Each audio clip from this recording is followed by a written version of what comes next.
Hey guys, Eagles here. I'm going to give a quick update to my strength stacking Gemini Legionnaire build in PoE 2 Early Access.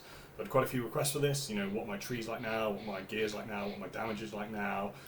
So yeah, I will quickly go over it all. So, starting off, what's my gear like? Well, I've now got Hauer. I've got a 5-socket Moria now, which is, a big upgrade, that's nice for me. But everything else is roughly the same. Maybe a few improvements here or there, but by and large, pretty much all the same. So, where's my gear? Well, I've got Hauer there with, a double socket corrupt, which is really useful for the res. My belt is just strength, 2 res, life, which is great, life is nice where you can get it, but, we get so much life from strength, it's not something that I necessarily look for. For the boots, these just had strength and intellect. The intellect is great now because we're scaling it by Hauer, so that's really good, and a single res. Mana, I'm not too bothered about, would have liked another res, but it is what it is. Rings, all res, strength, all attributes, and then just a load of flat. There could be better rolls on the flat, but you can't have them all. Ring, this is my budget Ascendancy. It's got all attributes, strength and intellect, and then the increased maximum life is just great. The flat life and the increased maximum energy shield, it's alright, but it's not the best thing in the world. The spirit is one of the best implicits, I think. All attributes probably better, but that allows me to run overwhelming and combat frenzy, which is quite nice. So yeah. One thing I changed, after I got Moria, I noticed I didn't have many sources of life regen, especially as I changed my tree a little bit. So I looked for a Black Sun Crest with a life regen corrupt implicit. So I went for that one with as high rolls, obviously, on the attributes as I could get. In terms of the weapon, one thing I went for here, I think this yields the most damage, especially when you have Hauer and good sources of flat, is I went for a 12% increased weapon damage for 5 strength corrupt. And I put pen on the gem. So I think this is the best setup. I mean, we can confirm this, I think, later on when we get things like Path of Building. But for now, this is what I've gone for. The 12% is really nice.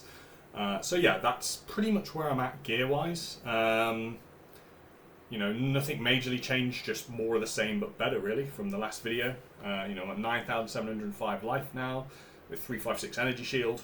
Don't really care about the energy shield, it's just incidental from Moria. We're not scaling in any way, we don't have evasion, so we can recharge it any time, it's just there. Just incidentally. So in terms of, the survivability, 9,700 life, 700 life per second regen, which is more than a flask. My flask gives me roughly, 600 per second. 78% all res, which I'm achieving through the tree and gems on cold and lightning. Capped chaos. Yeah, we don't really have any armor or evasion, but we don't really need it with that kind of health pool and regen.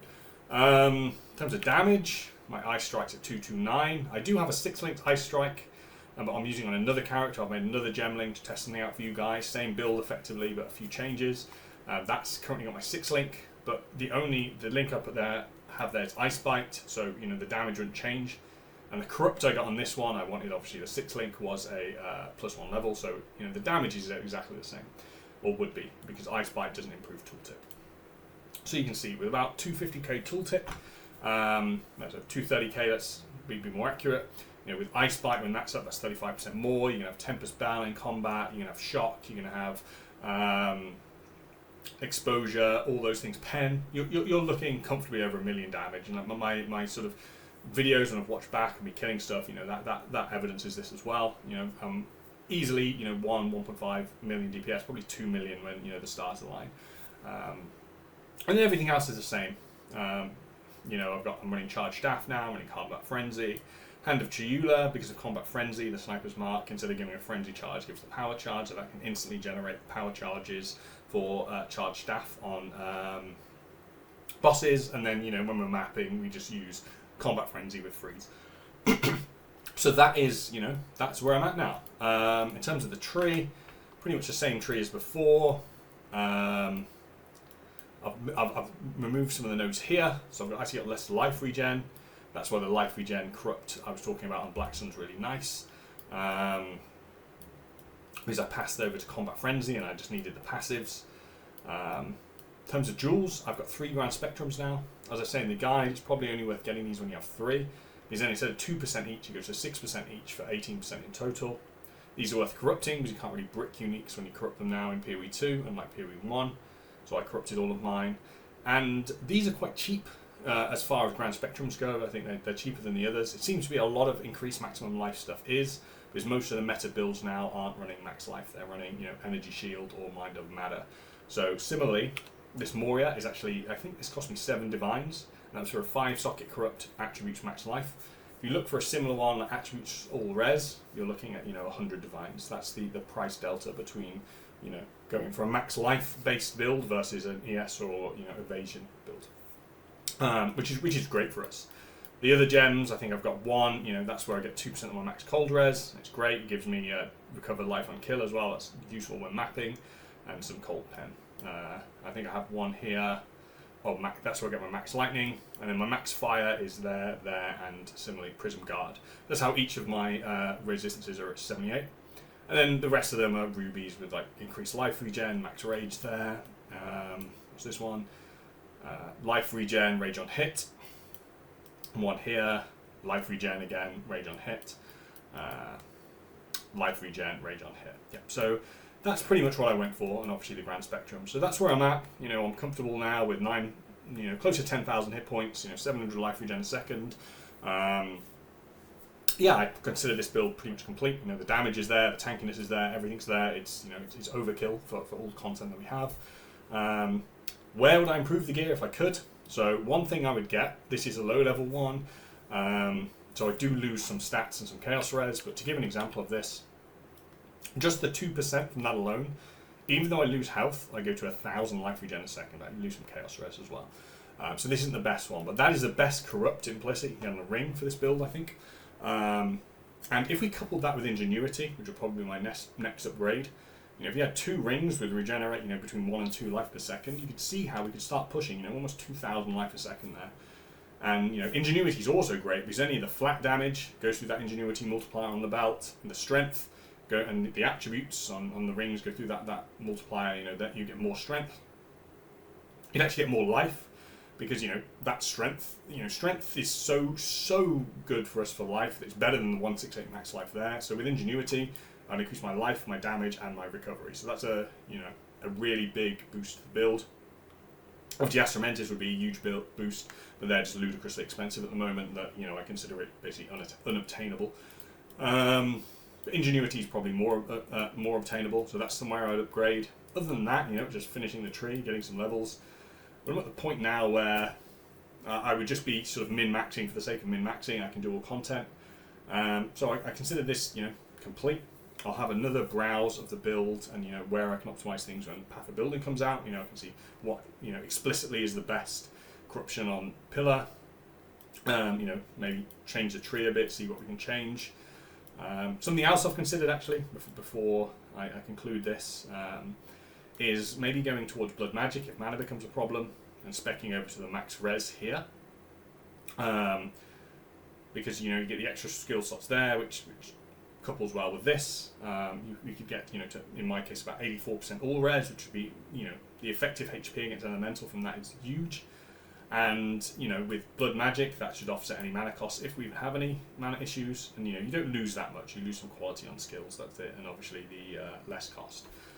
In terms of mana, right now, you can see this is with the mana reduced talent. It takes a long time for me to most bosses are dead by the time I go and I can press a mana flask and I'm back to full. So mana isn't really an issue on the build. It might be if I inspect that point and went into max res, but I think we could offset that with Blood Magic, and even if that goes to 25 mana roughly, at 7 attacks per second, it's 150 life a second I'd be losing. But as you see, the regen's 716, so I don't think that's an issue. You could easily translate over to Blood Magic and become a lot more tanky versus elemental. So that's something to consider. I'm sure people have already tried this. I know of people who have tried this and reported back that it's really good. So that is something for people to try if they want to. Other than that, yeah, that is pretty much where I'd go and where I'd leave this build. I think it's it's complete. It's provably a strong build. It scales really well. Against the darkness, that's another jewel. I think I mentioned this in the last video though. Ideally, I would want as extra cold here, just to trigger heralds more often, herald of ice specifically. Then that 4% is extra cold, because then we can scale lightning damage from Howler, but also get cold damage at the same time. and I would take this talent as well. So yeah, that would be best. The chaos and the extra cold, I think, is the best setup you can get on that diamond there, and I think this is the best place to put it. So yeah, that is where I'd put that. Other than that, yeah, I think I've gone over where I'd upgrade it. I've gone over the upgrade candidates. As a closing note, I keep getting asked this, so I really don't want to close with this. Is scaling the build. How do we scale the damage? I'm going to take off basically all my sources of damage apart from the weapon, and I'm going to show.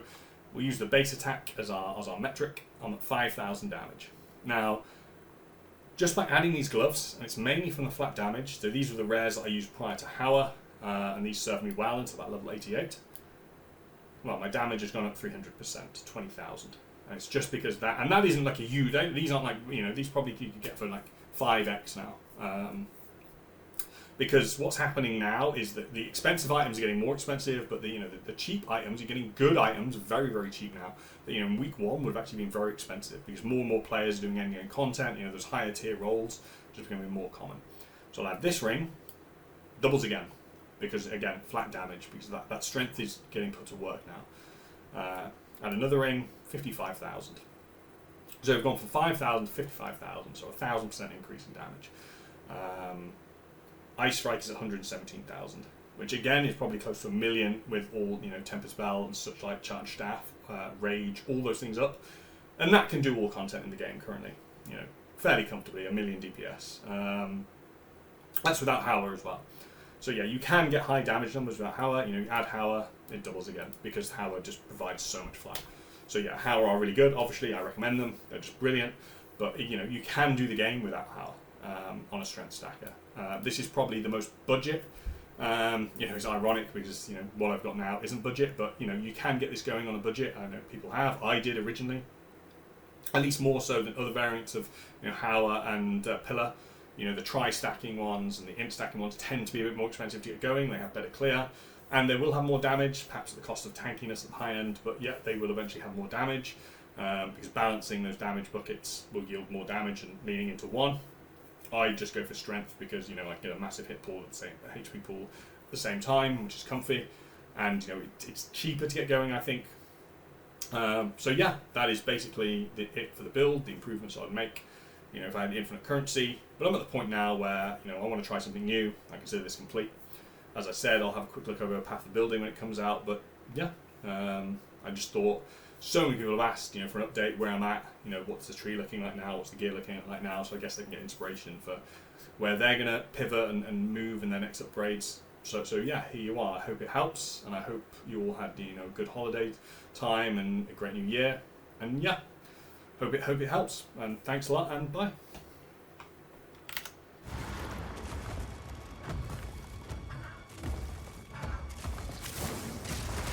Embrace chaos, Farcical.